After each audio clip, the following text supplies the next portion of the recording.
Hello my guys. അപ്പോൾ ഇന്നത്തെ video എന്താണെന്ന് വെച്ചാൽ ഞങ്ങളുടെ നാട്ടിൽ അട്ടപ്പാടിയിൽ അയ്യപ്പങ്ങളൊക്കെയാണ്. അപ്പോൾ അതിൻ്റെ കുറച്ച് വീഡിയോസാണ് ഇന്നത്തെ വീഡിയോയിൽ.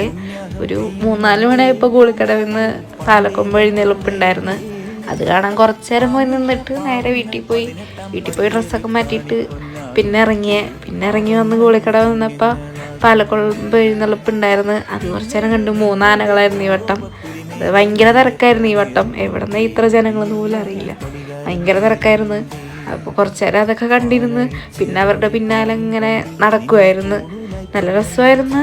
കുറച്ച് ദൂരെ പോയുള്ളൂ. അത് കഴിഞ്ഞ് തിരിച്ച് വീട്ടിലേക്ക് തന്നെ പോയി. ശിങ്കാരിമേളമൊക്കെ ഉണ്ടായിരുന്നു. പിന്നെ ഇത് പാലക്കൊമ്പ് എഴുന്നള്ളിപ്പോൾ എല്ലാവർക്കും അറിയാമല്ലോ.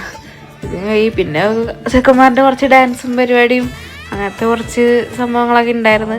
കുറച്ച് നേരം അത് ഫാമിലിയായിട്ട് മേമ്മയുടെ കുട്ടികളൊക്കെ ഉണ്ടായിരുന്നു. അതൊക്കെ കണ്ടിട്ട് കുറച്ച് നേരം അങ്ങനെ നിന്ന് നേരെ നൈറ്റായപ്പോൾ അമ്പലത്തിൽ പോയപ്പോൾ അവിടെ എന്തൊക്കെയോ പരിപാടി ഉണ്ടായിരുന്നു. അത് കണ്ട് പിന്നെ ഇത് മറ്റേ പാലക്കൊമ്പ് എഴുന്നള്ളിപ്പിച്ച് വന്നപ്പോൾ ഉള്ള ഇതാണ്.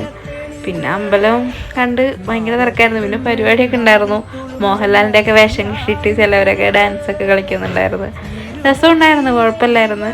അത് കുറച്ചേരം നിന്ന് കണ്ട് പിന്നെ ഞങ്ങൾക്ക് മടുത്ത്. കുട്ടികളൊക്കെ ഉള്ളതുകൊണ്ട് കാലൊക്കെ വേദനിക്കാൻ തുടങ്ങി. ഭയങ്കര തണുപ്പായിരുന്നു.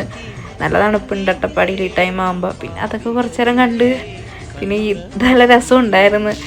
ഡാൻസൊക്കെ കുറച്ച് നേരം കണ്ടിട്ട് പിന്നെ പുറത്തിറങ്ങി നടക്കാമെന്ന് വിചാരിച്ച് അങ്ങനെ കുറച്ച് നേരം പുറത്തൊക്കെ ഇറങ്ങി ഞങ്ങൾ നടക്കാൻ പോയി. പിന്നെ ഇത് സ്ഫടികത്തിലെ ലാലേട്ടൻ്റെ നല്ല രസമുണ്ടായിരുന്നു. ആൾ നല്ല പെർഫോമൻസ് ആയിരുന്നു കാണിച്ച്. നല്ല രസമുണ്ടായിരുന്നു. പിന്നെ അത് കഴിഞ്ഞ് ഞങ്ങൾ നേരെ പുറത്തേക്ക് ഇറങ്ങിയിട്ടും ഭയങ്കര തിരക്കായിരുന്നു. ഒന്നും അങ്ങോട്ടും ഇങ്ങോട്ടൊന്നും തട്ടിമുട്ടി തന്നെ എല്ലാവരും നടക്കുന്നത്.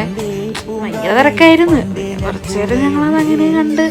കുട്ടികളാണെങ്കിൽ അത് വേണം ഇത് വേണം എന്നൊക്കെ പറഞ്ഞ് അങ്ങനെ കടയിലൊന്നും കയറിയില്ല. ചുമ്മാ അങ്ങോട്ടും ഇങ്ങോട്ടൊക്കെ നടന്നിട്ട് നേരെ ഒരു 10-11 മണിയാകുമ്പോഴേക്കും ഞങ്ങൾ വീട്ടിൽ പോയി.